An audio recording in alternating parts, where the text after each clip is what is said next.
Hello, subscribe করুন আমার YouTube channel Azad sir এবং বেল আইকনটি প্রেস করে দিন যাতে ভিডিও আপলোড করলে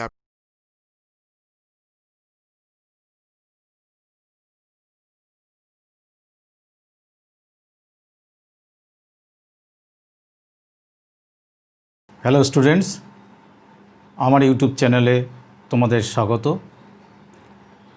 তো আজকে রাসায়নিক বন্ধন চ্যাপ্টারটির সেকেন্ড ভিডিও। এটি দশম শ্রেণীর অর্থাৎ ক্লাস 10-এর ফার্স্ট ভিডিও বা ফার্স্ট পার্ট তোমরা আশা করি নিশ্চয়ই দেখেছো। আজকে তোমাদের সেকেন্ড পার্ট তথা সেকেন্ড ভিডিও, এবং এটি দুটো পার্টেই শেষ হয়ে যাবে। তো প্রথম দিন আমরা আলোচনা করেছি যোজ্যতা কী এবং বিভিন্ন মৌলগুলি রাসায়নিক বন্ধনে কেন আবদ্ধ হয়, রাসায়নিক বন্ধন কী, এর মূল ভিত্তি কী, আর হচ্ছে আয়নীয় যৌগ বা আয়নীয় যোজ্যতা, এই বিষয়ে আমরা আলোচনা করেছি। আজকে আমি আলোচনা করব সমযোজ্যতা। তো এখানেও তোমাদের সেই পুরনো দুটি কথা মাথায় আনতে হবে। দুটো সূত্র বলা হয়েছিল, একটির নাম ছিল অষ্টক সূত্র, যেটা ল অফ অক্টেভ,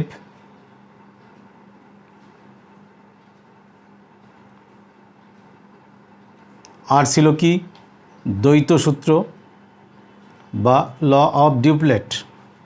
এই দুটো কথা তোমাদের মাথায় রাখতে হবে। যারা এই দুটো সূত্র জানো না তারা আগের ভিডিও একটু দেখে নেবে। তো এবং কথায় কথায় এই অষ্টক সূত্র দ্বৈত সূত্র চলে আসবে।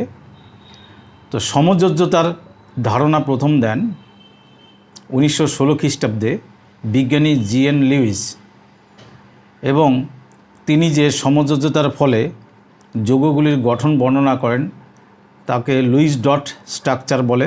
আমি লুইস ডট স্ট্রাকচার বা লুইস ডট গঠন আবার আসছি, তার আগে একটু আলোচনা করে নেই। সমযোজ্যতা বিষয়টি কি? আমরা তড়িৎযোজ্যতা বা আয়নীয় যোজ্যতায় আমরা লক্ষ্য করেছি কোনো একটি মৌল যেটি তীব্র তড়িৎ ধনাত্মক, তার সর্বশেষ কক্ষ থেকে এক বা একাধিক ইলেকট্রন বর্জন করে সেটি ধনাত্মক আয়নে পরিণত হয়, আর তীব্র তড়িৎ ঋণাত্মক মৌল ওই বর্জিত ইলেকট্রনকে গ্রহণ করে তার শেষ কক্ষে তাকে অবস্থান দিয়ে ঋণাত্মক আয়নে পরিণত হয়। এই দুটি বিপরীতধর্মী আয়ন পরস্পরের আকর্ষণে স্থির তড়িৎ আকর্ষণ বলের সাহায্যে যে রাসায়নিক বন্ধন গঠিত হয় তাকে আয়নীয় বন্ধন বলেছি। কিন্তু এছাড়াও কিছু মৌল দেখা গেছে যারা সবগুলোই অধাতু, তারা তাদের অণু গঠনের সময় মৌলগুলি নিজেদের অণু বা অন্য মৌলের পরমাণুর সঙ্গে অণু গঠনের সময় ইলেকট্রন আদান প্রদান নয়, বরং তারা ইলেকট্রন জোড় গঠন করে সেই জোড়কে আবার দুইজনেই সমভাবে ব্যবহার করে একটি রাসায়নিক বন্ধনে আবদ্ধ হয়। এবং এই যে রাসায়নিক বন্ধনে আবদ্ধ হওয়ার তার প্রবণতা বা ক্ষমতা, তাকেই বলা হয়েছে সমযোজ্যতা। তো তার সংজ্ঞাটি আমি একটু আগে বলে নিই, তারপরেই আমি আসি যে বিজ্ঞানী লুইস তার কি মতবাদ দিয়েছেন। সমযোজ্যতার সংজ্ঞা বিভিন্ন বইয়ে তোমরা বিভিন্ন রকম পাবে, কিন্তু মূল কনসেপ্ট যাতে থাকে সেই সংজ্ঞাটি তোমরা গ্রহণ করবে। আর তোমাদের তো আমি বলবো সঠিক সংজ্ঞা নির্ধারণ করে ভালো করে মুখস্থ করবে, কারণ কোথাও একটি ভাষাগত একটি শব্দ ভুল হলেই সেই সংজ্ঞার অর্থ থাকবে না। তো অর্থহীন সংজ্ঞা লেখার কোনো মানে নেই।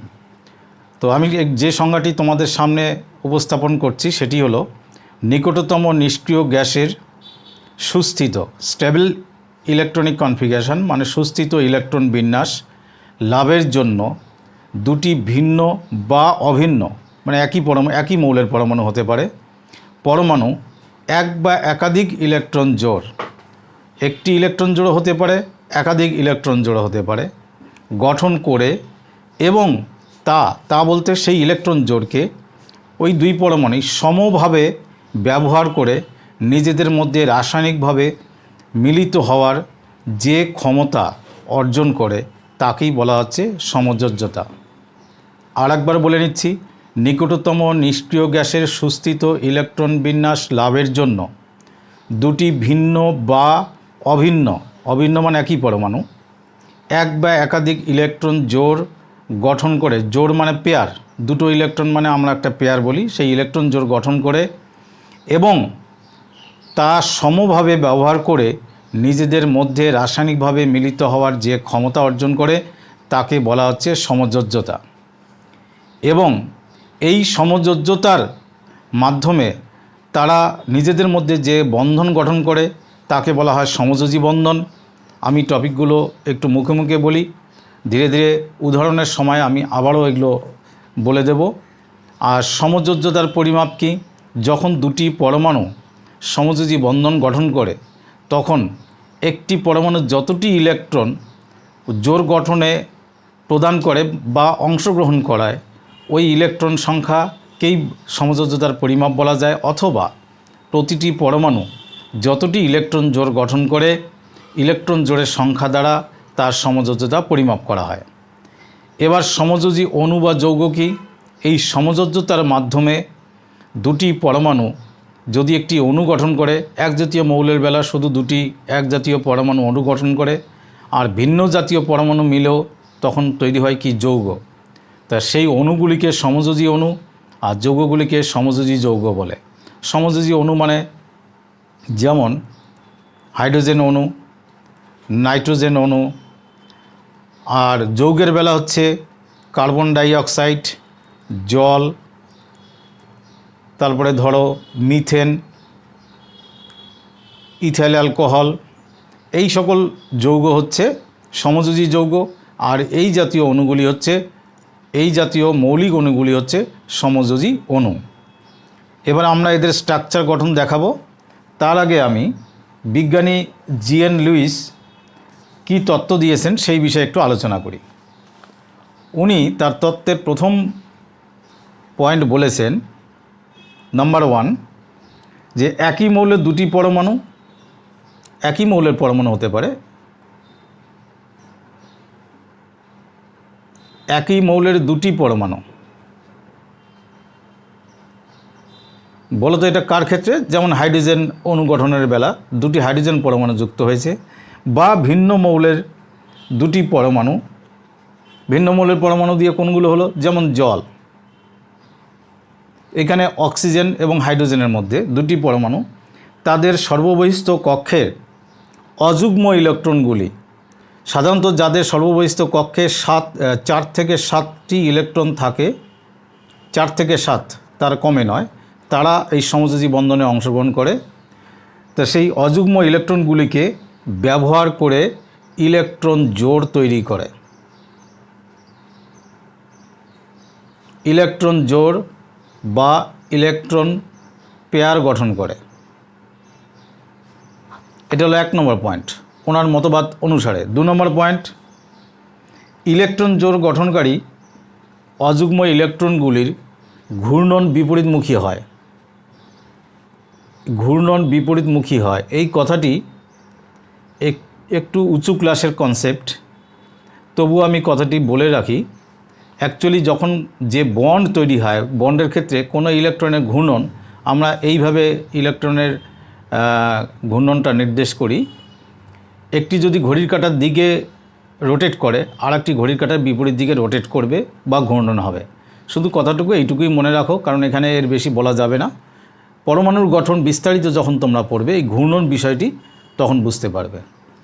তো তবুও পয়েন্টটি মনে রাখা দরকার, কারণ বিজ্ঞানী লুইসের মতবাদ হচ্ছে এটার উপর ভিত্তি করে। 3 নম্বর পয়েন্টে উনি বলেছেন, ইলেকট্রন জোড় গঠনের উদ্দেশ্য হচ্ছে যে সকল পরমাণু ইলেকট্রন জোড় গঠন করছে তারা তাদের শেষ কক্ষে 8টি ইলেকট্রন মানে অষ্টক পূর্তি, যাকে আমি অষ্টক সূত্র বলেছি, অথবা কয়েকটির ক্ষেত্রে শেষ কক্ষে 2টি ইলেকট্রন বা দ্বৈত সূত্র অর্জনের জন্য এই ইলেকট্রন জোড়গুলি গঠন করে এবং তারা সমভাবে ব্যবহার করে তাদের অষ্টক পূর্তি করে বা এই দ্বৈত সূত্রটি বা তাদের শেষ কক্ষে 2টি ইলেকট্রনের সুস্থিত ইলেকট্রন বিন্যাস লাভ করে। এবার ইলেকট্রন জোড় উভয় নিউক্লিয়াস দ্বারা যে ইলেকট্রন জোড় তৈরি হলো, আমি একটি উদাহরণ দিয়ে বলছি। সাপোজ এ একটি পরমাণু, তার এই ইলেকট্রন, আর বি একটি পরমাণু, তার এই ইলেকট্রন। এ একটি ইলেকট্রন দান করলো, দান মানে তার সত্ত্ব ত্যাগ না করে শেয়ার করলো, বলা যায় দান না বলে শেয়ার বলাটা বেশি ভালো। এরা দুজন মিলে একটি ইলেকট্রন জোড় গঠন করলো, যার উপর এ মৌলেরও অধিকার থাকবে বা এ মৌল ব্যবহার করবে, আর যা সেই ইলেকট্রন জোড়ের উপর কিন্তু বি মৌলেরও অধিকার থাকবে। তার ফলে এরা দুইজনের মধ্যে একটি বন্ধন তৈরি হলো। দুটো ইলেকট্রন বা এক জোড়া ইলেকট্রন দিয়ে একটি বন্ধন দেখানো হয়। ধীরে ধীরে তোমরা আরও বিস্তারিত বুঝতে পারবে। এই বন্ধনের প্রতি বা এই ইলেকট্রন জোড়ের প্রতি দুটি মৌলেরই সমান আকর্ষণ বল থাকে, বা উভয় মৌলের নিউক্লিয়াস সমানভাবে আকর্ষিত করে। এই হলো জিএন লুইসের সমযোজী বন্ধন গঠনের তার মতবাদ। এই যে বন্ধন গঠন বা শেয়ারিংয়ের কথা আমি একটি সাধারণ উদাহরণ দিয়ে বলি। সাপোজ একটি বাইকের মূল্য 60,000। আমি একটা সাধারণ উদাহরণ দিয়ে বলছি। দুই বন্ধু, এ বন্ধু আছে, বি বন্ধু আছে। এ বন্ধুর কাছে যত টাকাই থাক 60,000 হচ্ছে না, বি বন্ধুর কাছে যত টাকা থাক তারও 60,000 হচ্ছে না। তারা দুজনেই আলোচনায় আসলো যে এ বন্ধু বলল আমি 30,000 শেয়ার করছি, তুমিও 30,000 শেয়ার করো। সমান পরিমাণে কিন্তু শেয়ার করলো। করার ফলে দুইজনে মিলে কত থাউজেন্ড হলো? 60,000 হয়ে গেল। বললো যে দুইজনে মিলে দুইজনের নামে বাইকটি কিনলাম, আমরা যখন ব্যবহার করব তখন দুইজনেই বাইকটি সমান অধিকার রেখে ব্যবহার করব। এই পদ্ধতিটাই হলো সমযোজী বন্ধন গঠনের মূল পদ্ধতি। এতে এর আকাঙ্ক্ষাও পূর্ণ হলো, বিয়েরও আকাঙ্ক্ষা পূর্ণ হলো। ঠিক সমযোজী বন্ধন গঠনে উভয় মৌল তার শেষ কক্ষে 8টি ইলেকট্রন বা 2টি ইলেকট্রন পাওয়ার আশায় সমান পরিমাণ ইলেকট্রন শেয়ার করে তারা বন্ধন গঠন করে, এবং এই যে ইলেকট্রন পেয়ার তৈরি করলো বা ইলেকট্রন জোড় তৈরি করলো তার প্রতি কিন্তু দুই মৌলেরই অধিকার থাকে, অর্থাৎ দুই পরমাণুরই অধিকার থাকে। মৌল না বলে পরমাণু বলা ভালো। দুই পরমাণুরই অধিকার থাকে, যেরকম দুই বন্ধুরই এই বাইকের প্রতি সমান অধিকার আছে। তাই এই হলো সমযোজী বন্ধন গঠনের মূল ধারণা। এবার আমি এখানে তোমাদের যে পয়েন্টগুলো বললাম সমযোজী বন্ধন, আমি যে এ আর বি এর মধ্যে যে বন্ধন দেখালাম, যাকে একটি ড্যাশ দ্বারা চিহ্নিত করা হয়, এটাকেই বলা হচ্ছে সমযোজী বন্ধন। এবার সমযোজী বন্ধনের প্রকারভেদ। সমযোজী যদি দুটি মৌলের মধ্যে এক জোড়া ইলেকট্রন দিয়ে বন্ধন তৈরি হয় তাকে সমযোজী এক বন্ধন বলে। আবার দুজোড়া ইলেকট্রন দিয়ে বন্ধন তৈরি হতে পারে, তাকে সমযোজী দ্বিবন্ধন বলে। এরকম সিঙ্গেল ড্যাশ দিয়ে সমযোজী এক বন্ধন, বা কোভ্যালেন্ট সিঙ্গেল বন্ড বলা হয়, এটা কোভ্যালেন্ট ডাবল বন্ড বলে। অথবা সমযোজী 3টি ইলেকট্রন জোড় দিয়ে যদি বন্ধন গঠিত হয় তাহলে ত্রিবন্ধন গঠিত হয়, বা কোভ্যালেন্ট ট্রিপল বন্ড। 3টি ড্যাশ দিয়ে আমরা তাকে প্রকাশ করি। এর বেশি বন্ধন গঠিত হয় না। তোমাদের আমি বিভিন্ন অণুর মধ্যে সমযোজী এক বন্ধন বা সিঙ্গেল বন্ড, সমযোজী দ্বিবন্ধন বা ডাবল বন্ড এবং সমযোজী ত্রিবন্ধন বা ট্রিপল বন্ড আমি উদাহরণের সাহায্যে দেখাবো। এবার কথা হলো যে আণবিক ভর বিষয়টি। এই সমযোজী যৌগের অণু প্রকৃতপক্ষে অণু। আমরা আয়নীয় যৌগের ক্ষেত্রে বলেছি সেগুলো কিন্তু প্রকৃত অণু নয়। তাহলে এখানে প্রকৃত অণু গঠিত হয়, তাই এর ক্ষেত্রে আণবিক ভর কথাটি প্রযোজ্য বা মলিকুলার ওয়েট কথাটি প্রযোজ্য। আর আয়নীয় যৌগের ক্ষেত্রে প্রকৃত অণু ছিল না। আমরা সেখানে আণবিক ভর বা মলিকুলার ওয়েট ব্যবহার না করে সংকেত ভর বলে একটি টার্ম ব্যবহার করেছি। সংকেত ভর বা যাকে বলা হচ্ছে ফর্মুলা ওয়েট। এবং এই বিষয়ে বিস্তারিত আমি আগের ভিডিওতে বলেছি। যারা দেখোনি অবশ্যই আগের ভিডিওটি দেখে নেবে। আমার চ্যানেলে তোমরা পাবে যে রাসায়নিক বন্ধন পার্ট 1 এই নামে ভিডিওটি আছে, তোমরা দেখে নেবে। এবার লুইস ডট গঠন বলতে কি বুঝি? ইলেকট্রনকে ডট চিহ্ন দিয়ে, ইলেকট্রনকে এরকম ডট চিহ্ন দিয়ে আমরা সমযোজী যৌগের গঠন ব্যাখ্যা করি, অথবা বিজ্ঞানী লুইস এই গঠন ব্যাখ্যার একটা পদ্ধতি আবিষ্কার করেন, তবে আমরা মাঝে মাঝে ডটের জায়গায় ক্রস দেব, দুটি ভিন্ন মৌলের বা দুটি ভিন্ন পরমাণুর ইলেকট্রন বোঝাতে আমরা ক্রসও দিতে পারি, আবার শুধু ডট দিয়েও করা যেতে পারে। সেটা তোমাদের সুবিধা, তোমরা কিভাবে রিপ্রেজেন্ট করবে তার উপর। তাই ডট দিয়ে পরমাণুর ইলেকট্রনগুলিকে ডট চিহ্ন বা ক্রস চিহ্ন দিয়ে এই সমযোজী অণু বা যৌগ গঠনের যে পদ্ধতিটা তাকেই বলা হয় ডট গঠন বা লুইস ডট স্ট্রাকচার বলে। Luis dot structure. আমরা কয়েকটি অণুর লুইস ডট স্ট্রাকচার এখন আলোচনা করব।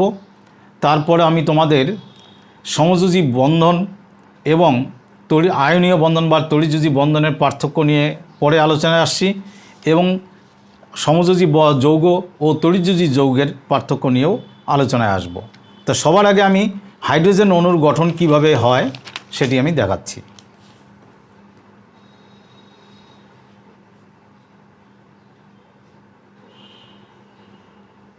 হাইড্রোজেন অণু, এই অণু গঠনের ক্ষেত্রে তোমরা শুরুতে লিখবে, একটু পারমাণবিক সংখ্যা লিখে নেবে, যে হাইড্রোজেনের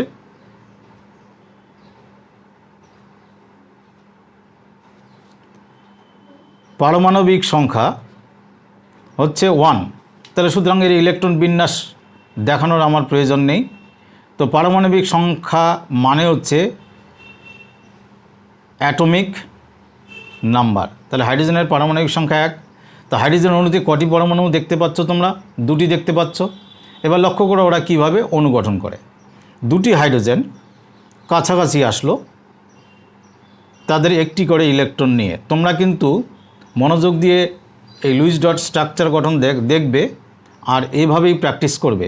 কোনো বইয়ে সংক্ষেপে জায়গা বাঁচানোর জন্য ওরা খুব সংক্ষেপে লিখেছে, সেই পদ্ধতি আশা করি তোমরা অবলম্বন করবে না। এখানে বিষয়টি লক্ষ্য করো। দুটি হাইড্রোজেন পরমাণু পরস্পরের মধ্যে আলোচনা করলো যে আমরা একটি করে ইলেকট্রন যদি শেয়ার করি তাহলে আমাদের যে একটি ইলেকট্রন জোড় তৈরি হবে তাতে আমরা নিকটতম নিষ্ক্রিয় গ্যাস যে হিলিয়াম আছে, হিলিয়ামের সর্ববহিস্থ অর্থাৎ হিলিয়ামের পরমাণুতে ইলেকট্রন কটি আছে? দুটি। সেই সুস্থিত ইলেকট্রন বিন্যাস আমরা লাভ করব। তার জন্য এই হাইড্রোজেনের একটি ইলেকট্রন আর এই হাইড্রোজেনের একটি ইলেকট্রন এরকম শেয়ারিংয়ে অংশগ্রহণ করে। তোমরা শেয়ারিংটা এইভাবে অ্যারো দিয়ে দেখাবে। এই শেয়ারিং ইলেকট্রন পেয়ারকে দুটির মাঝামাঝি অবস্থায় আমরা রেখে দিই। আর আমি লুইস স্ট্রাকচারে যে কথাটি আমি বলেছি যে দুটি হাইড্রোজেনের যে শেয়ার্ড পেয়ার বা তাদের যে ইলেকট্রন জোড় তার প্রতি দুটি পরমাণুরই সমান অধিকার থাকে, সেই অধিকার দেখানোর জন্য আমরা এইরকমভাবে সেটিকে রিপ্রেজেন্ট করি।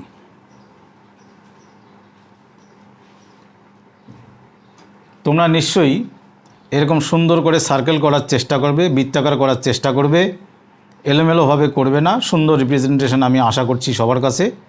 এবার মনে রাখবে দুটি ইলেকট্রন মানে একটি বন্ড, অর্থাৎ ওয়ান পেয়ার ওয়ান ড্যাশ বা one bond, two pair two dash বা টু বন্ড অর্থাৎ ডাবল বন্ড, থ্রি পেয়ার্স মানে থ্রি ড্যাশেস অর্থাৎ ট্রিপল বন্ড।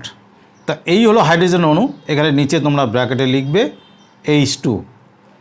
তো এখানে লক্ষ্য করো আমাদের এই হাইড্রোজেনের ইলেকট্রন কী ছিল? একটি ইলেকট্রন। এই হাইড্রোজেন তোমরা ছোট্ট করে রিপ্রেজেন্ট করবে তার ইলেকট্রন সংখ্যা। একটি ইলেকট্রন ছিল এই হাইড্রোজেনের, একটি ইলেকট্রন ছিল এই হাইড্রোজেনের। কিন্তু এখানে এসে এই হাইড্রোজেনের ইলেকট্রন হলো কটি? দুটি, যা হচ্ছে হিলিয়ামের মতো পেল, আর এরও কিন্তু হয়ে গেল দুটি, অর্থাৎ দুজনেই নিকটতম নিষ্ক্রিয় গ্যাস হিলিয়ামের মতো সুস্থিত ইলেকট্রন বিন্যাস লাভ করলো। সেই কারণেই তারা ইলেকট্রন জোড় গঠন করেছে। আর ইলেকট্রন জোড় মানে তারা বন্ধনে আবদ্ধ হয়েছে, যাকেই বলা হচ্ছে সমযোজী বন্ধন। তাহলে যদি প্রশ্ন হয় হাইড্রোজেন অণুতে কটি সমযোজী বন্ধন আছে, তাহলে সমযোজী হাইড্রোজেন অণুতে সমযোজী এক বন্ধন বা সমযোজী বন্ধন একটি আছে, দুটি নয়। তো এবার আমি আসি আরও কয়েকটি অণুর গঠন বর্ণনা করছি। ফ্লোরিন অণু, F2 অণু। তো তা সবার আগে আমাদের লিখতে হবে ফ্লোরিনের পরমাণু ক্রমাঙ্ক কত। পরমাণু ক্রমাঙ্ক বা পারমাণবিক সংখ্যা বা অ্যাটমিক নাম্বার। ফ্লোরিনের হচ্ছে 9। তো 9কে আমরা ইলেকট্রন বিন্যাসটা দেখিয়ে নিই। 2+7 ইলেকট্রন বিন্যাস তোমরা আগেই শিখেছো ক্লাস 9-এ। তো এবার দুটি ফ্লোরিন পরমাণুকে আমরা কাছাকাছি লিখব। সর্বশেষ কক্ষের ইলেকট্রন রিপ্রেজেন্ট করে, অর্থাৎ সর্বশেষ কক্ষের ইলেকট্রনই রাসায়নিক বন্ধনে অংশগ্রহণ করে, সে কথাটি আগেও বলা হয়েছে। তো ফ্লোরিনের শেষ কক্ষের 7টি ইলেকট্রনকে আমরা এইভাবে দেখাচ্ছি, 1 2 3 4 5 6 7। এই ফ্লোরিনের বেলাও 7। আমরা সিঙ্গেল ইলেকট্রনকে তাদের ফেস টু ফেস রাখব। এবার এই দুটো ইলেকট্রন দুটি ফ্লোরিন পরমাণু পরস্পরের মধ্যে শেয়ার করছে। পরের স্টেপে চলে আসি। এখানে কিন্তু একটি স্টেপ থেকে আরেকটি স্টেপের মধ্যে যথেষ্ট গ্যাপ দেবে, তাহলে চিত্র খুব ক্লিয়ার হবে, রিপ্রেজেন্টেশন ভালো হবে। তাহলে এবার লেখার মধ্যে একটি বিষয় তোমরা লক্ষ্য করো,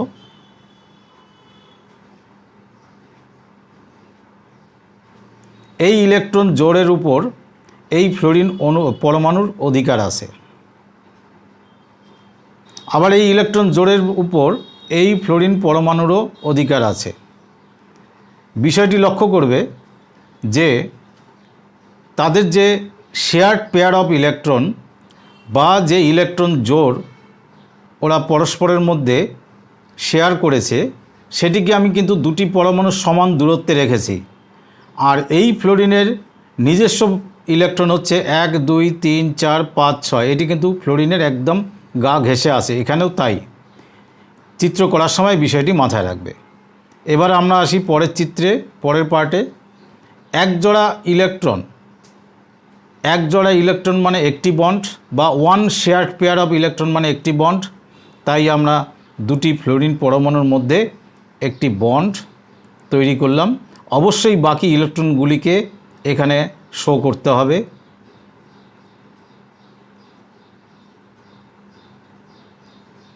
তো এই হলো আমাদের ফ্লোরিন অণু। তো এখানে আমার প্রশ্ন হলো, এখানে পাশে লিখব বা এখানে সবার আগে আমরা এখানে লিখব ব্র্যাকেটে কনসাইজ করে ভালো করে লিখবে 2,7। তো এখানেও হলো 2,7।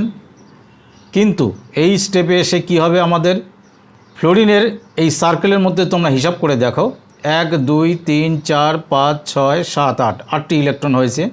প্রথম কক্ষের ইলেকট্রন তো আমরা দেখাবো না, তাই 2,8। এর ক্ষেত্রেও কিন্তু হচ্ছে 2,8। তো এবার আমি যে কথাটি বলবো যে ফ্লোরিন পরমাণুর শেষ কক্ষে 7টি ইলেকট্রন ছিল, কিন্তু ইলেকট্রন জোড় গঠনে অংশগ্রহণ করলো কটি ইলেকট্রন? একটি করে ইলেকট্রন। তাই প্রতিটি ফ্লোরিন পরমাণুর যোজ্যতা বা ভ্যালেন্সি হচ্ছে কত? 1। অর্থাৎ প্রতিটি পরমাণু যতটি ইলেকট্রন জোড় গঠন করবে, বা বলতে পারো যতটি ইলেকট্রন শেয়ার করেছে প্রত্যেকটি পরমাণু, সেই সংখ্যা দিয়ে তার যোজ্যতা পরিমাপ করা হয়। একটু আগে আমি বলেছি যে বিষয়গুলো উদাহরণের সময় বলে দেব। তো এবার আমি একটি যৌগের অণু আমি গঠন দেখাচ্ছি। ধরো তোমাদের হাইড্রোজেন ক্লোরাইড যৌগের অণু দেখাচ্ছি। হাইড্রোজেন ক্লোরাইড যৌগের অণু। তো এখানে হাইড্রোজেনের পরমাণু ক্রমাঙ্ক বা পারমাণবিক সংখ্যা, অ্যাটমিক নাম্বার কত? 1। আর ক্লোরিনের পারমাণবিক সংখ্যা বা অ্যাটমিক নাম্বার তোমরা নিশ্চয়ই জানো 17। তো 17 মানে আমরা ইলেকট্রন বিন্যাস দেখাবো কি? 2 + 8 + 7।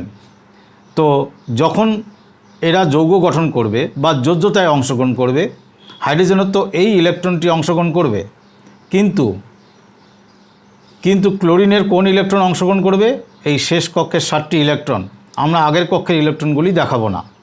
এবার হাইড্রোজেন পরমাণু আমি এভাবে লিখলাম। আমি চাইলে এটিকে ক্রস দেখাতে পারি, কারণ এর ইলেকট্রন সংখ্যা কম, তাকে ক্রস দিলাম। আর পাশাপাশি ক্লোরিনের ইলেকট্রনগুলিকে ডট দিলাম।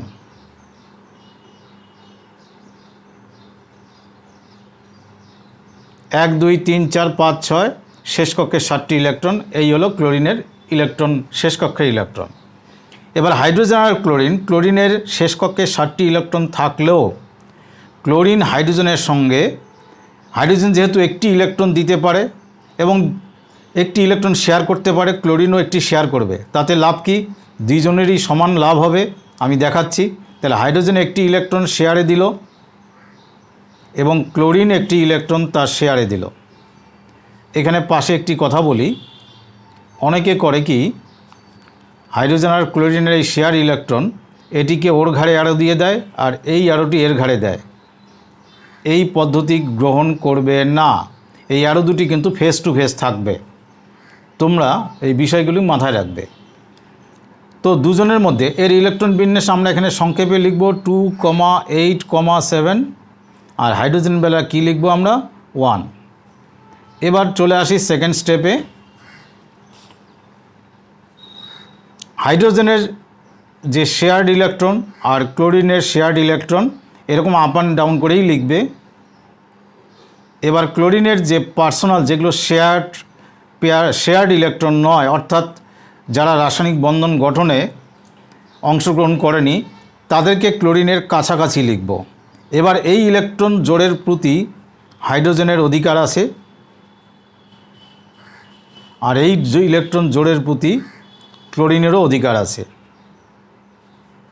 সার্কেল ঠিক মতন করার চেষ্টা করবে, প্রয়োজনে কম্পাসের হেল্প নিতে পারো ভালো করার জন্য। তো এখন এই সার্কেলের গায়ে আমি ক্লোরিনের জন্য কি লিখতে পারি? 2,8 তো আগের ছিল, শেষে কি হলো? 8 এলো। আর হাইড্রোজেনের বেলা কি লিখতে পারি? এই দুটি হাইড্রোজেনের অধিকারে আছে, তাই 2 লিখতে পারি।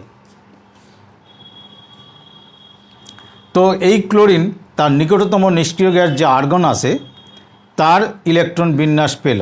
আর্গনের ইলেকট্রন হচ্ছে কত? 18। তো এখানে লক্ষ্য করো, তো 18 হলো। অর্থাৎ ক্লোরিন সুস্থিত ইলেকট্রন বিন্যাস লাভ করলো, হাইড্রোজেনও সুস্থিত ইলেকট্রন বিন্যাস লাভ করলো। হাইড্রোজেন কার মতো? হাইড্রোজেন হলো হিলিয়ামের মতো, যার শেষ কক্ষ তথা একটি কক্ষ, দুটি ইলেকট্রন আছে। তার ফলে এই একটি ইলেকট্রন জোড় তাদের মধ্যে থাকায় তার অণুকে আমরা লিখব H সিঙ্গেল বন্ড Cl, আর Cl এর ইলেকট্রনগুলি এখানে আমরা শো করব। সংক্ষেপে তার অণুটিকে লিখব কি? HCl। এইভাবে হাইড্রোজেন ক্লোরাইড অণু গঠিত হয়।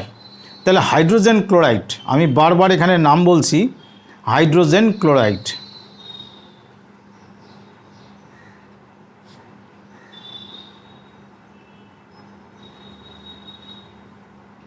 তোমরা কখনই এটিকে হাইড্রোক্লোরিক অ্যাসিড লিখবে না।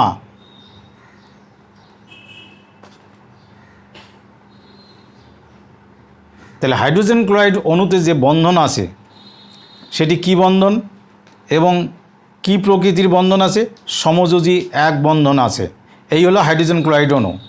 আমি জলের অণুর একটু সংক্ষিপ্ত তোমাদের গঠন দেখাচ্ছি।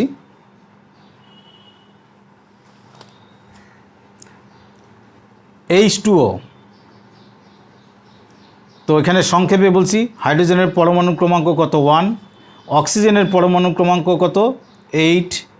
8 মিন্স 2 + 6, তাহলে শেষ কক্ষের 6টি ইলেকট্রন এখানে অংশগ্রহণ করবে।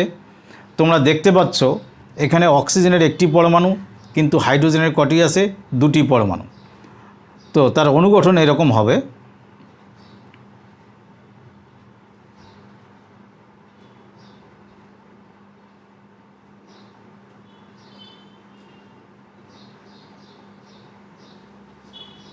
দুই দিকে 2টি হাইড্রোজেন দিলাম, মাঝখানে অক্সিজেন। এখানে কেন্দ্রীয় পরমাণু বা সেন্ট্রাল অ্যাটম হচ্ছে অক্সিজেন। তোমরা চাইলে হাইড্রোজেনের ইলেকট্রনগুলিকে ডট না দিয়ে ক্রস দিতে পারো, তা আমি আগেও বলেছি, কোনো সমস্যা নেই। তো এবার হাইড্রোজেনের একটি ইলেকট্রন শেয়ারিংয়ে অংশগ্রহণ করে, অক্সিজেনের একটি ইলেকট্রন এই দিকে শেয়ারিংয়ে অংশগ্রহণ করলো।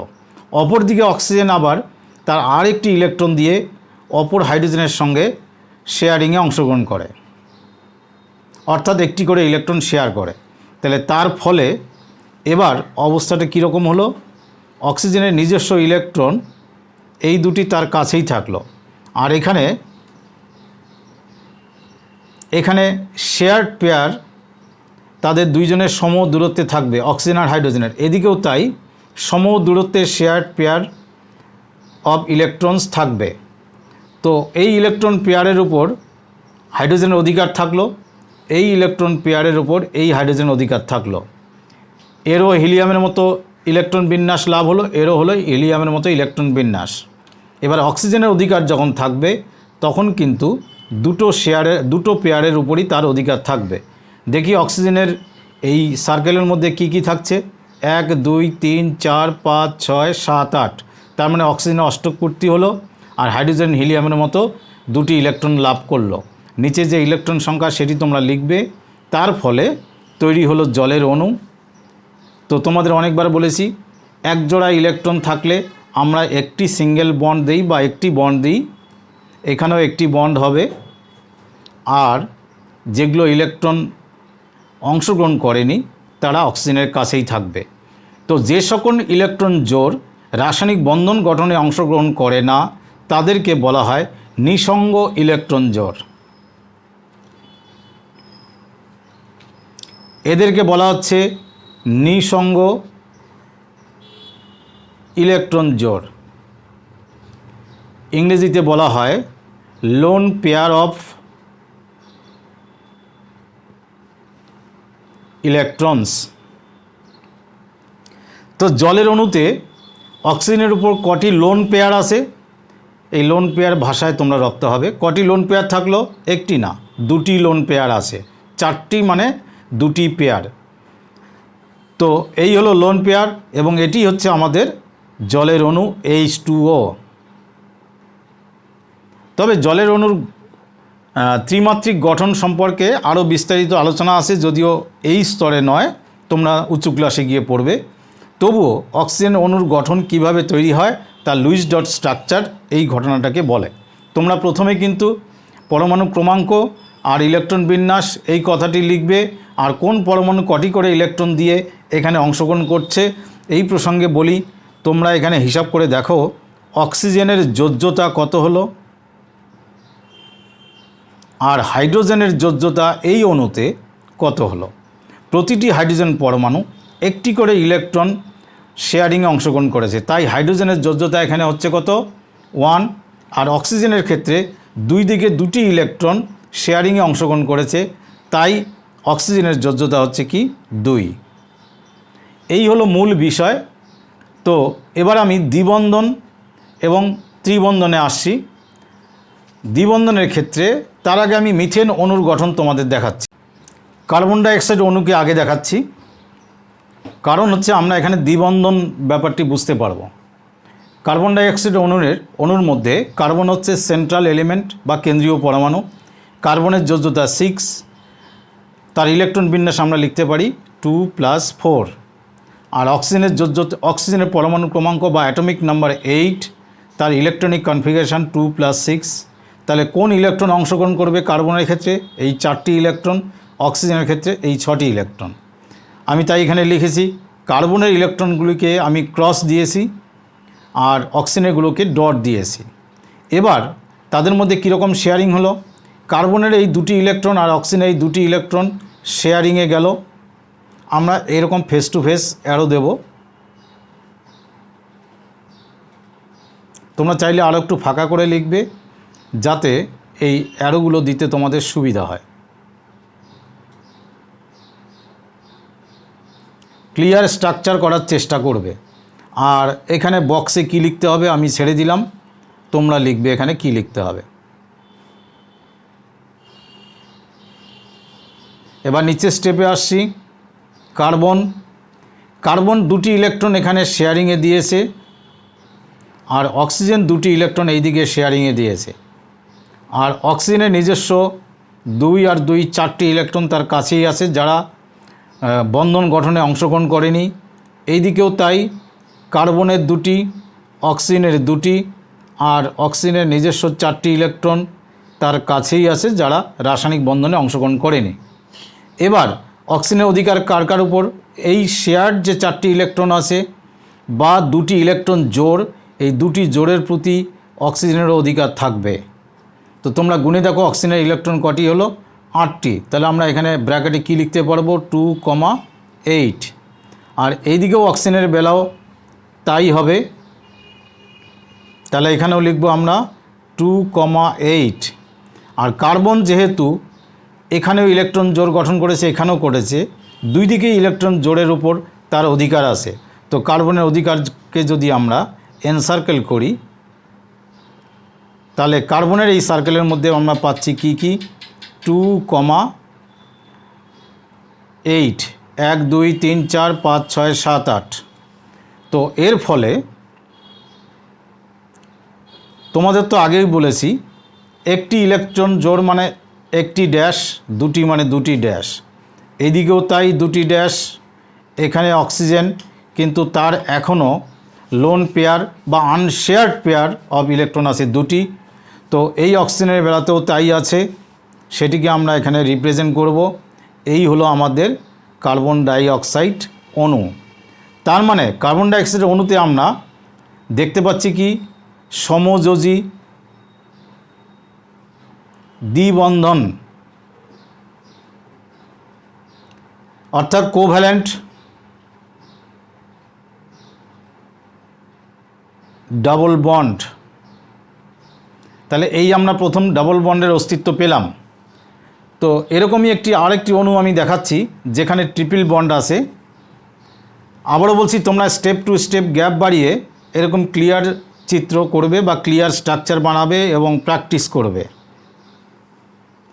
আমি নাইট্রোজেন অণু দেখাচ্ছি, দেখবে তোমরা নাইট্রোজেন অণুতে সমযোজী ত্রিবন্ধন আছে। নাইট্রোজেনের পরমাণু ক্রমাঙ্ক নিশ্চয়ই জানো, 7। 7 মানে আমরা কি লিখব, 2 + 5। তাহলে নাইট্রোজেনের শেষ কক্ষে যে 5টি ইলেকট্রন, সেটি আমাদের এখানে বন্ধন গঠনে অংশগ্রহণ করবে। এবং নাইট্রোজেনের কটি পরমাণু আছে, 2টি। আমরা 2টি পরমাণু দেখাচ্ছি। তো 1 2 3, এই নাইট্রোজেনের ক্ষেত্রেও 3টি ইলেকট্রনকে আমরা এইদিকে নিলাম, এই নাইট্রোজেনের 3টি ইলেকট্রন নিলাম, কিন্তু প্রত্যেকের 5টি করে আসে, তাই আরও 2টি করে ইলেকট্রন হবে। 1 2 3 4 5, শেষের 5। তো এখানে আমরা লিখব 2,5 আর এখানে লিখব 2,5। এবার এই 3টি ইলেকট্রন 2টি পরমাণুর মধ্যে শেয়ারিং হয়, অর্থাৎ ইলেকট্রন জোড় গঠনে অংশগ্রহণ করে। তো আমরা দেখতে পাচ্ছি 2টি নাইট্রোজেনের মাঝখানে 3 জোড়া ইলেকট্রন অবস্থান করছে, আর 2টি করে ইলেকট্রন আছে প্রত্যেকটি নাইট্রোজেনের কাছে যারা জোড় গঠনে অংশগ্রহণ করেনি। তা এই 3 জোড়া ইলেকট্রনের উপর এই নাইট্রোজেনের অধিকার আছে। অধিকারকে যদি আমরা সার্কেল করে দিই, তাহলে আমরা দেখতে পাচ্ছি এই নাইট্রোজেনের ইলেকট্রন বিন্যাস হলো 2 তো আগের আছে, আর শেষ কক্ষে 1 2 3 4 5 6 7 8, 2,8।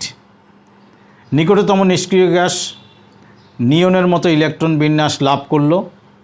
আর এই নাইট্রোজেনের উপরও এই শেয়ার্ড পেয়ারগুলোর অধিকার আছে, অর্থাৎ ইলেকট্রন জোড়গুলির অধিকার আছে। এর ক্ষেত্রেও আমরা তাই লিখব।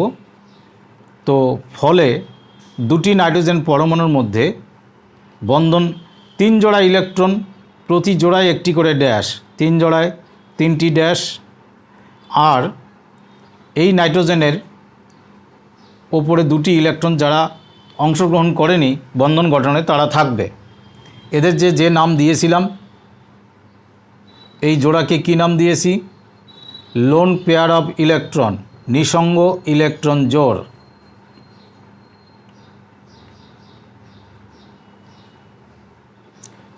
তো এই হলো নাইট্রোজেন অণু। তো নাইট্রোজেন অণুতে আমরা কীরকম বন্ধন পেলাম, সমযোজী ত্রিবন্ধন পেলাম। সমযোজী ত্রিবন্ধন, কোভ্যালেন্ট ট্রিপল বন্ড।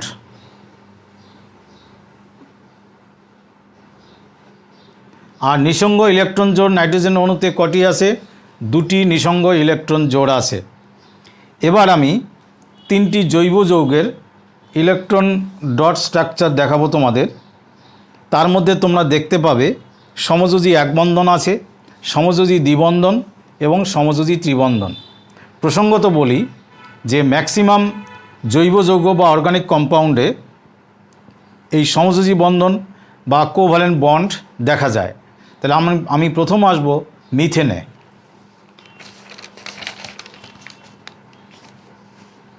মিথেনের অণুর সংকেত CH4।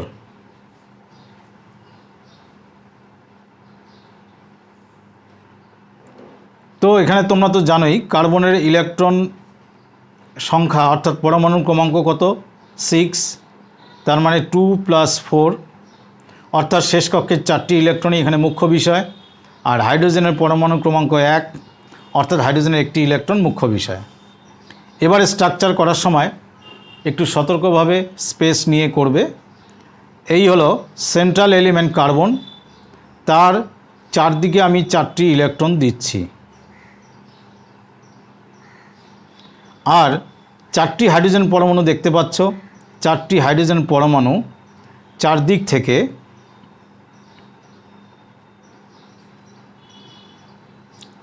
কার্বনের পাশে তোমরা চিত্রে লিখবে। কার্বন শেষ কক্ষে 4টি ইলেকট্রন তার ইলেকট্রন জোড় গঠনে ব্যবহার করে, অর্থাৎ শেয়ার করে। আর হাইড্রোজেনের একটি করে ইলেকট্রন সেই শেয়ারিংয়ে অংশগ্রহণ করে। তাহলে এই হাইড্রোজেনের ইলেকট্রন আর কার্বনের এই ইলেকট্রন আমি শেয়ারিং দেখালাম। এখানে তোমরা এভাবে দেখাবে,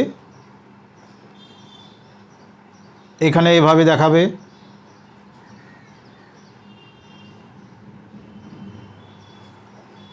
হেড টু হেড অ্যারো দেবে। এবার পরের স্টেপ ক্লিয়ার করে লিখবে। এই হলো কার্বন, শেয়ার্ড ইলেকট্রন পেয়ার, দুটো পরমাণু সমান দূরত্বে থাকবে, এদিকেও তাই।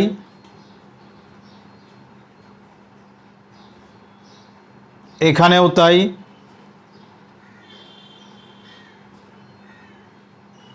এখানেও তাই। তো হাইড্রোজেনের অধিকার পুরো ইলেকট্রন জোড়ের প্রতি বা শেয়ার্ড পেয়ারের উপর আছে, এখানেও তাই।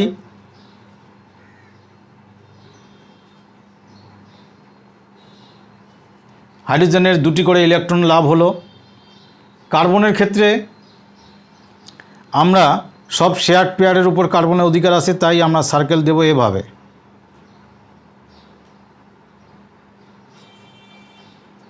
এবার কার্বনের সার্কেল গুণে দেখো কটি ইলেকট্রন হলো। 1 2 3 4 5 6 7 8 কার্বনের অষ্টক পূর্তি। আর হাইড্রোজেনের হিলিয়ামের মতো ইলেকট্রন বিন্যাস লাভ হলো। তো দুটি ইলেকট্রন মানে একটি সিঙ্গেল বন্ড বা একটি বন্ড, যাকে একটি ড্যাশ দিয়ে আমরা রিপ্রেজেন্ট করি। তাহলে এখানে হাইড্রোজেন এভাবে, এই দিকে হাইড্রোজেন এভাবে, আর এই দিকে থাকে এভাবে, আর এই দিকে থাকলো এরকম। এই হলো আমাদের মিথেন অণুর ইলেকট্রন ডট স্ট্রাকচারের ফলে যা আসলো। কিন্তু মূলত ত্রিমাত্রিক জিওমেট্রিক্যাল যে স্ট্রাকচার, সেখানে তোমরা উঁচু ক্লাসে পড়বে যে এর গঠনে একটু ডিফারেন্ট আছে। তো যাই হোক, এটি হয়ে গেল আমাদের মিথেন অণু। তো মিথেনে সমযোজী বন্ধন আছে 4টি। তো আমরা কিন্তু বলবো মিথেনের বন্ধন কী প্রকারের এবং কয়টি। মিথেন অণুতে বন্ধনগুলি হলো সমযোজী এক বন্ধন এবং 4টি বন্ধন আছে, অর্থাৎ 4টি সমযোজী এক বন্ধন আছে। মিথেন অণুতে 4টি সমযোজী এক বন্ধন আছে। তো মিথেন অণুতে কি লোন পেয়ার আছে বা নিঃসঙ্গ ইলেকট্রন জোড় আছে? যে না, নেই। তোমরা স্ট্রাকচার দেখেই বুঝছো এখানে নিঃসঙ্গ ইলেকট্রন জোড় নেই। একে আমি ইংরেজিতে বলবো, in the methane molecule there are 4 covalent single bonds. Covalent single bonds কটি আছে? 4টি। But there are no lone pair of electrons.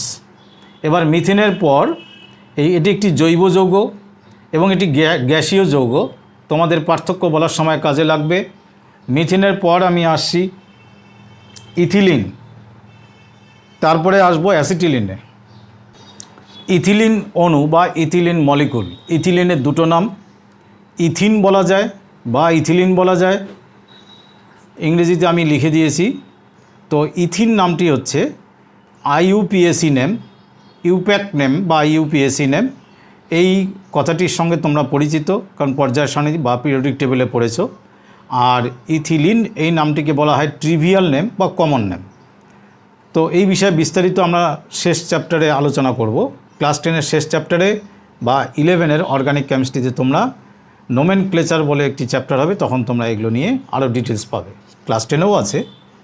তো আমরা আসি যে ইথিলিন বা ইথিন অণু কীভাবে গঠিত হয়েছে লুইস ডট স্ট্রাকচার দিয়ে। এখানে 2টি কার্বন পরমাণু, 4টি হাইড্রোজেন পরমাণু, হিসাব রাখবে।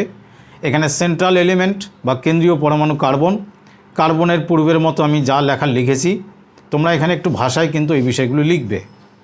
এবার আসি 2টি কার্বন পরমাণুকে আমি এইভাবে প্লেস করেছি। 2টি কার্বন পরমাণু এইভাবে অবস্থান করলো। প্রত্যেকটি কার্বনের 4টি করে ইলেকট্রন আছে, 1 2 3 4, 1 2 3 4। হাইড্রোজেনকে আমি এইভাবে প্লেস করেছি স্ট্রাকচারটা ভালো আনার জন্য। তোমরা অন্যভাবেও লিখতে পারবে। কার্বন এই ইলেকট্রনটি এই হাইড্রোজেনের সঙ্গে শেয়ার করে, এই ইলেকট্রনটি এই হাইড্রোজেনের সঙ্গে শেয়ার করে। এখানে এই কার্বনের এই ইলেকট্রন হাইড্রোজেনের এই ইলেকট্রনের সঙ্গে তারা ইলেকট্রন জোড় গঠন করে। এখানে এভাবে শেয়ারিং হয়। এবার 2টি কার্বনের মধ্যে 2টি করে ইলেকট্রনের শেয়ারিং হয়। তার ফলে এই শেয়ারিংয়ের ফলে স্ট্রাকচার এলো এরকম। 2টি কার্বনের মধ্যে 4টি ইলেকট্রন শেয়ার্ড হয়েছে, অর্থাৎ 2টি ইলেকট্রন জোড় তৈরি হয়েছে। আর হাইড্রোজেনের সঙ্গে কার্বনের প্রত্যেকটি হাইড্রোজেনের সঙ্গে একটি করে ইলেকট্রন জোড় গঠিত হয়েছে। আমি হাইড্রোজেনের সার্কেলগুলো করে দিয়েছি। এবার এই কার্বনের ক্ষেত্রে এই 4টি ইলেকট্রনের প্রতি অধিকার আছে, তেমনি এই 2 জোড়ার প্রতি অধিকার আছে। তো এই ক্ষেত্রে তার সার্কেল আমরা লিখব এরকম, গুণে দেখো 1 2 3 4 5 6 7 8, কার্বনে অষ্টকপূর্তি হলো। এই কার্বনের ক্ষেত্রেও আমরা সার্কেল তৈরি করব এরকম। এই 4টি ইলেকট্রনের প্রতি অধিকার আছে, আর এখানে যে ইলেকট্রন জোড়গুলি গঠিত হয়েছে তার ক্ষেত্রেও তার অধিকার আছে। এখানেও 8টি ইলেকট্রন হলো। এবার আসি তাদের স্ট্রাকচার। তো 2টি ইলেকট্রন যদি শেয়ার করে বা 2 জোড়া ইলেকট্রন জোড় যদি গঠন করে, তাহলে প্রতি জোড়ার জন্য একটি করে ড্যাশ বা একটি করে বন্ধন। তো 2টো কার্বনের মধ্যে একটি দ্বিবন্ধন বা ডাবল বন্ড তৈরি হলো, এবং প্রত্যেকটি হাইড্রোজেনের সঙ্গে একটি করে সিঙ্গেল বন্ড তৈরি হলো।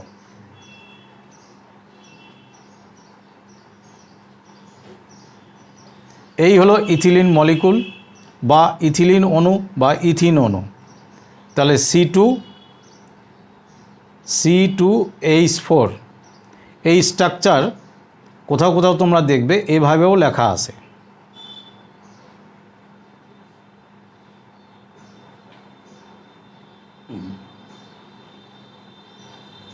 তোমরা এই ক্লাস 10-এর স্ট্যান্ডার্ডে বা এই লেভেলে তোমরা যে কোনোভাবে লিখতে পারো। তো আমরা দেখলাম ইথিলিন অণুতে কি কি বন্ধন দেখলাম।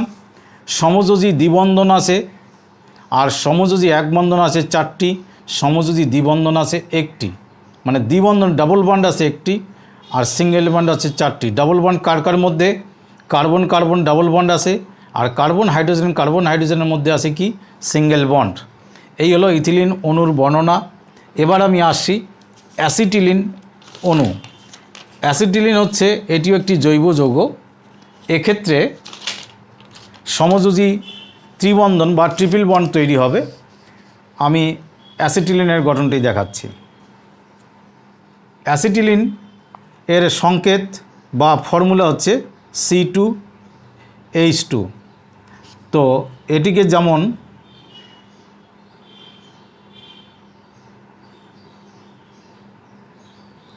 অ্যাসিটিলিনও বলে, তেমনি এর IUPAC নেম ইথাইন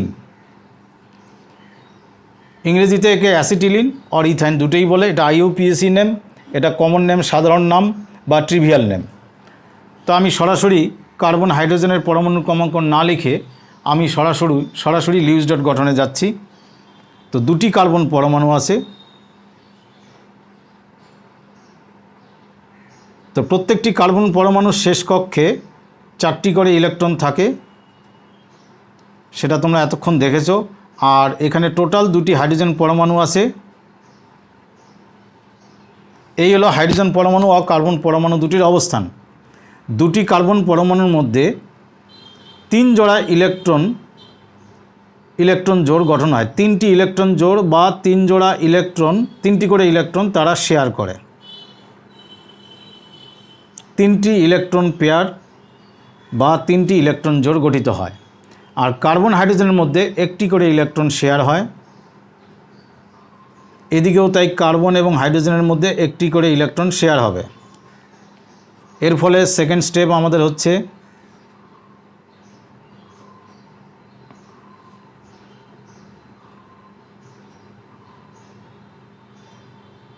এই স্টেপে এসে এই শেয়ার্ড পেয়ারগুলো দুটি কার্বন থেকে সমান দূরত্বে লিখতে হবে।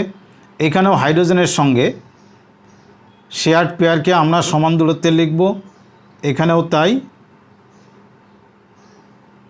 এই শেয়ার্ড পেয়ারের উপর হাইড্রোজেনের অধিকার আছে, এর উপর এই হাইড্রোজেনের অধিকার আছে। এবার এই কার্বনের অধিকার কার কার উপর, এই লক্ষ্য কর, এইগুলোর মধ্যে অধিকার আছে। কার্বনের কটি হলো 1 2 3 4 5 6 7 8, অষ্টক পূর্তি হলো। এই কার্বনের ক্ষেত্রে আমরা এইভাবে সার্কেল করব, অর্থাৎ অ্যাসিটিলিন অণু গঠিত হবে কিভাবে? 3 জোড়া ইলেকট্রন আছে, তাই 3টে বন্ড আমরা এখানে দেব। আর এখানে 1 জোড়া ইলেকট্রন আছে, তাই একটি বন্ড দেব। এই হলো আমাদের অ্যাসিটিলিন অণু। তো এখানে বন্ধন কীরূপ থাকলো? সবগুলি সমযোজী বন্ধন। তাহলে এখানে সমযোজী ত্রিবন্ধন আছে একটি, আর সমযোজী এক বন্ধন আছে দুটি। কোভ্যালেন্ট ট্রিপল বন্ড আছে একটি, আর কোভ্যালেন্ট সিঙ্গেল বন্ড আছে দুটি। ট্রিপল বন্ড কার কার মধ্যে? কার্বন কার্বন ট্রিপল বন্ড, আর কার্বন হাইড্রোজেন বন্ডগুলি হচ্ছে সিঙ্গেল বন্ড। এই হলো অ্যাসিটিলিন। তাহলে জৈব যৌগের মধ্যে আমরা ট্রিপল বন্ড বা ত্রিবন্ধন দেখলাম, আর ইথিলিনে আমরা দেখলাম ডাবল বন্ড, আর মিথিনে আমরা দেখলাম কি সিঙ্গেল বন্ড। আপাতত তোমাদের এই স্ট্রাকচারগুলো জানলেই হবে। তবে আরও কয়েকটি যৌগ আছে, আমি তোমাদের দিয়ে দিচ্ছি, যদি তোমরা পারো নিজেরা এইভাবে করবে, বইয়ের মতো নয়। সেগুলো হচ্ছে CCl4 কার্বন টেট্রাক্লোরাইড,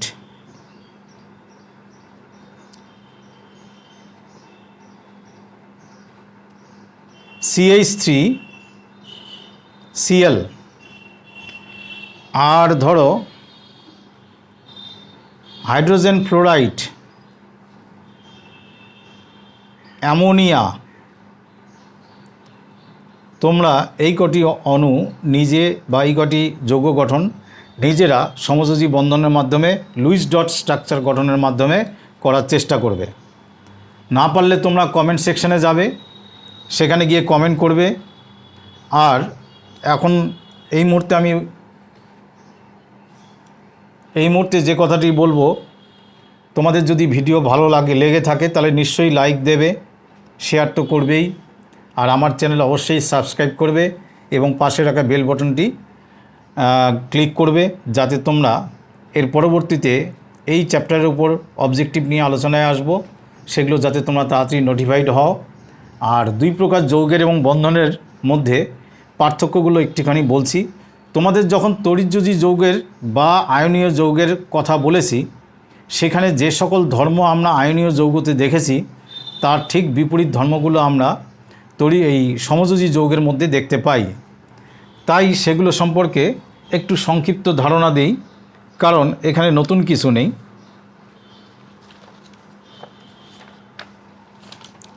আমি প্রথমে যৌগের মধ্যে পার্থক্যগুলি আলোচনা করছি।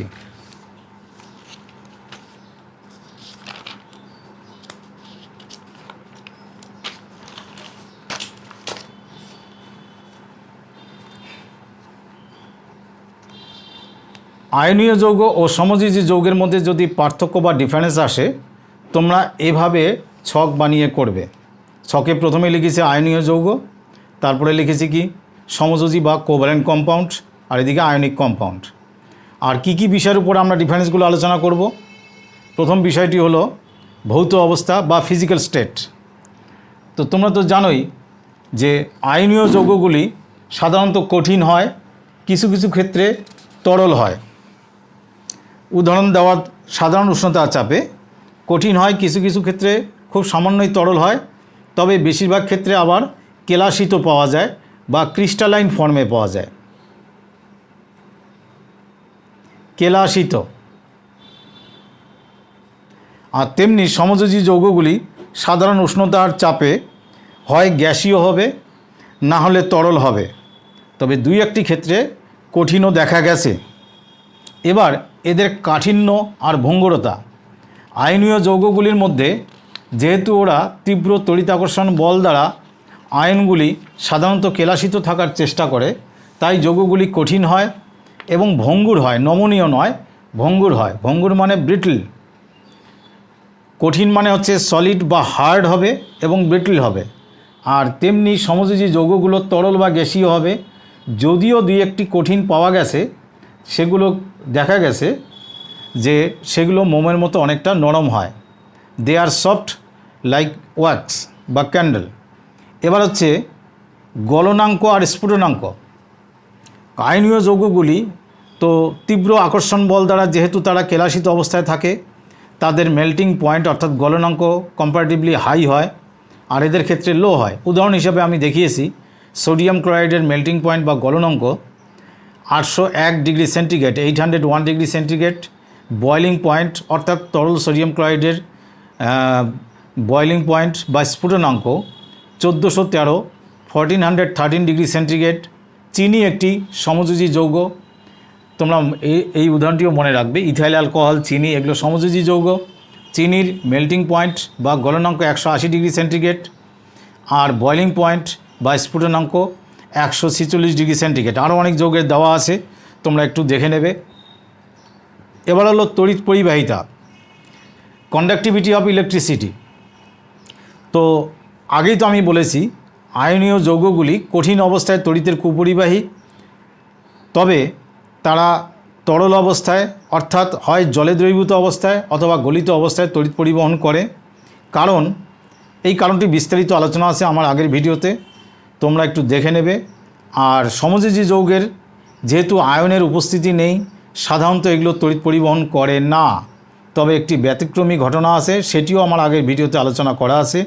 হাইড্রোজেন ক্লোরাইডকে যদি আমরা জলে মেশাই, তাহলে কিন্তু হাইড্রোজেন ক্লোরাইড এর জলীয় দ্রবণ তড়িৎ পরিবহন করে, কারণটি ব্যাখ্যা করা আছে। এবার দ্রাব্যতাও আগের ক্ষেত্রে বলা হয়েছে। দ্রাব্যতা হচ্ছে তড়িৎযোজী যৌগগুলো জলের মতো যেগুলো পোলার সলভেন্ট বা ধ্রুবীয় দ্রাবক আছে, পোলার সলভেন্ট,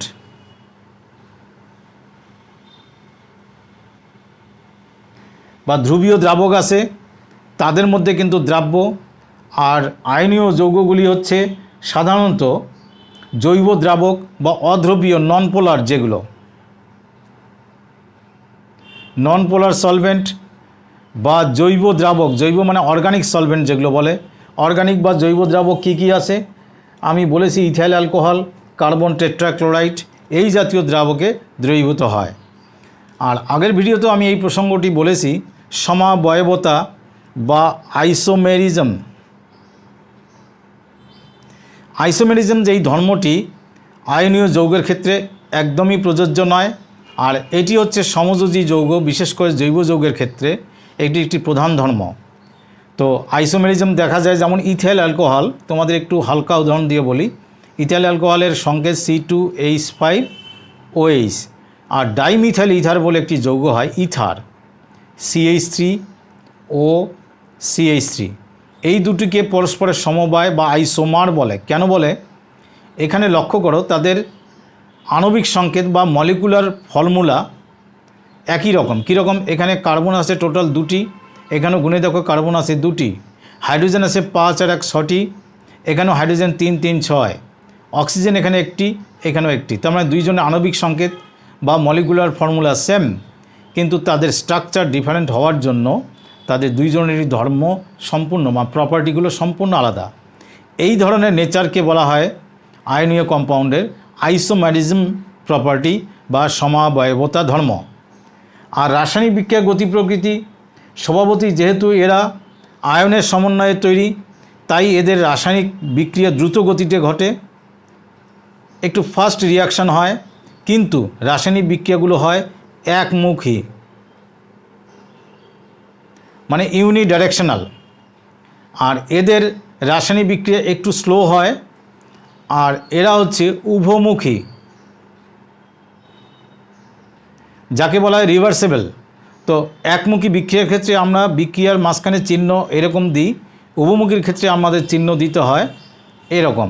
এই কথার অর্থ হচ্ছে যে এখানকার যে বিক্রিয়কগুলি আছে তারা রাসায়নিক বিক্রিয়া করে যখন প্রোডাক্ট বা বিক্রিয়াজাত পদার্থ তৈরি করে, তেমনি এরা আবার যুক্ত হয়ে বিপরীত ক্রমে এই দিকেও বিক্রিয়াটি ঘটে, অর্থাৎ এদের এই বিক্রিয়কগুলিও উৎপন্ন করে। সেই জন্য এই বিক্রিয়াগুলিকে বলা হয় উভমুখী। এই হলো দুই প্রকার যৌগের মধ্যে পার্থক্য। এবার যদি বন্ধনের মধ্যে পার্থক্য বলে, তাহলে আমি পয়েন্টগুলো বলি।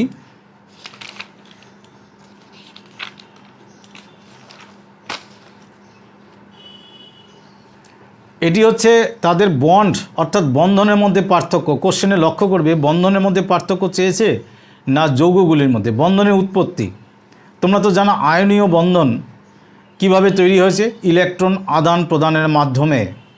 আর সমযোজী বন্ধন কিভাবে তৈরি হয়, সমান পরিমাণ ইলেকট্রন বন্ধন জোড় গঠন করে এবং এই বন্ধন জোড় দুটি পরমাণু সমানভাবে ব্যবহার করে এটি তৈরি হয়েছে। এটি তো আলোচনায় তোমরা বুঝেছো। এর বন্ধনের প্রকৃতি, আয়নীয় যৌগের বন্ধনের নির্দিষ্ট কোনো অভিমুখ বা ডিরেকশন নেই, এর কোনো অভিমুখ নেই, সেই বিষয়টিও আগে হালকা আলোচনা করা হয়েছে। আর এর ক্ষেত্রে নির্দিষ্ট অভিমুখ আছে, ও বন্ধনের অভিমুখ এই পয়েন্টটি এখানে হবে। এবার বন্ধনের প্রকৃতি, এই বন্ধনগুলি প্রকৃতপক্ষে সর্বদা ধ্রুবীয় প্রকৃতির হয়। আমি প্রকৃতিটি এখানে বলছি। এই বন্ধনগুলি হয় কি পোলার, ধ্রুবীয় প্রকৃতির, আর এগুলো হবে কি নন পোলার, অধ্রুবীয় প্রকৃতির। ধ্রুবীয় অধ্রুবীয় কথাটিও আমি আগের ভিডিওতে আলোচনা করেছি। কোনো অণুতে যদি কোনো প্রান্তে সামান্য পজিটিভ আর অন্য প্রান্তে কিছুটা নেগেটিভ থাকে, তার মানে তার দুই দিকে দুটি মেরুর তৈরি হলো, পোল তৈরি হলো, তখন তাকে পোলার বলে। তা পজিটিভ নেগেটিভ পোলার হওয়ার সম্ভাবনা সাধারণত আয়নীয় যৌগই থাকছে। সমযোজী যৌগে পজিটিভ নেগেটিভ হওয়ার এত আলোচনায় তোমরা দেখতে পেলে সম্ভাবনা নেই। এই হলো বন্ধনের প্রকৃতি। আর বন্ধনের অভিমুখ, এদের কোনো নির্দিষ্ট অভিমুখ নেই, আর এদের নির্দিষ্ট অভিমুখ আছে। এবার বন্ধনের অস্তিত্ব মানে এক্সিস্টেন্স, প্রকৃতপক্ষে আয়নীয় বন্ধন বলে কোনো বন্ধন হয় না। এখানে বিপরীতধর্মী আয়নগুলি পরস্পরের কাছাকাছি স্থির তড়িৎ আকর্ষণ বল দ্বারা ওরা কম্প্যাক্টভাবে অনেকগুলো আয়ন থেকে একটি বিশাল আকারের বা একটি কম্পারেটিভলি বৃহৎ আকারের অণু না তৈরি করে তারা কেলাস তৈরি করে। সে বিষয়ে আমি সোডিয়াম ক্লোরাইডের অণুর চিত্রও দেখিয়েছি। তাই এর সঠিক কোনো অস্তিত্ব নেই। আর প্রকৃত অণু বা মলিকুল আমরা বলতে যা বোঝাই সেটি কিন্তু এই কোভ্যালেন্ট বন্ডের ক্ষেত্রে আসে, অর্থাৎ এখানে বন্ধনের সঠিক অস্তিত্ব আছে। তাহলে যদি রাসায়নিক বন্ধন আমরা বলি, তাহলে প্রকৃতপক্ষে রাসায়নিক বন্ধন বলতে কিন্তু সমযোজী বন্ধন বা কোভ্যালেন্ট বন্ডকেই বোঝায়। এরা শুধু স্থির তড়িৎ আকর্ষণের ফলে পরস্পরের কাছাকাছি আসে, অর্থাৎ প্রকৃত বন্ধন বলতে সমযোজী বন্ধনকেই বোঝায়। তো এই হলো আমাদের এই চ্যাপ্টারের আলোচনার বিষয়বস্তু। আপাতত এখানে শেষ। কিছু ছোট ছোট প্রশ্নোত্তর থাকবে, সেটা নিয়ে আমি পরবর্তী ভিডিওতে আসব। তাই তো আমি আবার বলবো, তোমরা সাবস্ক্রাইব করে বেল বাটন প্রেস করো। আর এখানে লিঙ্ক পাবে, এই ভিডিও শেষে তোমরা লিঙ্ক পাবে, সেই ডেসক্রিপশন বক্সে বা এই ভিডিও শেষেও তোমরা লিঙ্ক পাবে। সেখানে ক্লিক করলে, ডেসক্রিপশন বক্সে গিয়ে লিঙ্কে ক্লিক করলে তোমরা আগের ভিডিও পেয়ে যাবে। সেই আগের ভিডিও যারা নতুন দেখছো, আগের ভিডিও দেখা নিয়ে তোমাদের টেনশনের কিছু নেই। তোমরা একবার ডেসক্রিপশন বক্সে যাও, সেখানে লিঙ্ক পাবে, ক্লিক করলে আগের ভিডিও দেখে নেবে। আর যারা আগের ভিডিও দেখেছো, যদি কিছুটা ভুলে গিয়ে থাকো সেই ভিডিওটি আরেকবার দেখে নিয়ে তারপরে এটি দেখবে, এটা আমার পরামর্শ। তাতে তোমরা সমস্ত বিষয়টি তোমাদের ক্লিয়ার হবে। কারণ তড়িৎযোজী বা আয়নীয় যৌগ এবং সমযোজী যৌগের পরস্পর বিপরীতমুখী ঘটনা, তাই আগের ভিডিও দেখলে এই ভিডিওটি বুঝতে সুবিধা হবে। তো আজ এ পর্যন্তই, ধন্যবাদ। পরের ভিডিওর জন্য অপেক্ষা করো।